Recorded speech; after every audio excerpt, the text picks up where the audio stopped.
எப்படி தண்ணி குடிக்குது? அப்ப தண்ணி எப்படி குடிக்குது?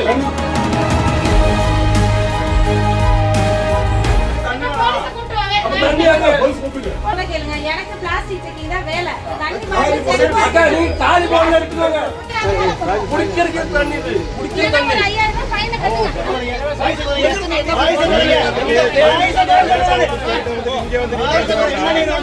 ஊட்டி மலையில இதுக்கு அனுமதி கிடையாது.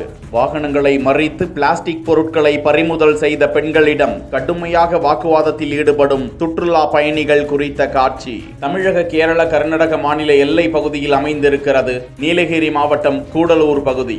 தொடர்ந்து 5 நாட்கள் விடுமுறை என்பதால் அதிக அளவிலான சுற்றுலா பயணிகள் பகுதிக்கு வருகை தந்தனர். நீலகிரி மாவட்டத்தில் பிளாஸ்டிக் பொருட்களுக்கு முற்றிலும் தடை செய்யப்பட்டுள்ள நிலையில் சுற்றுலா பயணிகள் தடை செய்யப்பட்ட பொருட்களை மலை பகுதிகளுக்கு கொண்டு வந்து வீசிவிட்டு செல்வதால் அதனை வனவிலங்குகள் உட்கொண்டு நோய்வாய்ப்படுவதும் மண் வளம் பாதிக்கப்படுவதாகவும் சுற்றுச்சூழல் துறையினர் குற்றஞ்சாட்டி வரும் நிலையில் மாவட்ட மகளிர் திட்டம் மூலமாக பெண்கள் தற்காலிகமாக பணியமர்த்தப்பட்டு ஆய்வு பணி நடந்து வருகிறது. வெளியூர் வெளிமாநிலங்களிலிருந்து வரும் வாகனங்களில் பெண்கள் ஆய்வு மேற்கொண்டு தடை செய்யப்பட்ட பிளாஸ்டிக் பொருட்களை கொடுத்து விட்டு செல்லுங்கள் என சுற்றுலா பயணிகளிடம் கேட்கும்போது சுற்றுலா பயணிகள் வாக்குவாதத்தில் ஈடுபடுவது வாடிக்கையாக இருக்கிறது என பெண் பணியாளர்கள் குற்றஞ்சாட்டியுள்ளனர்.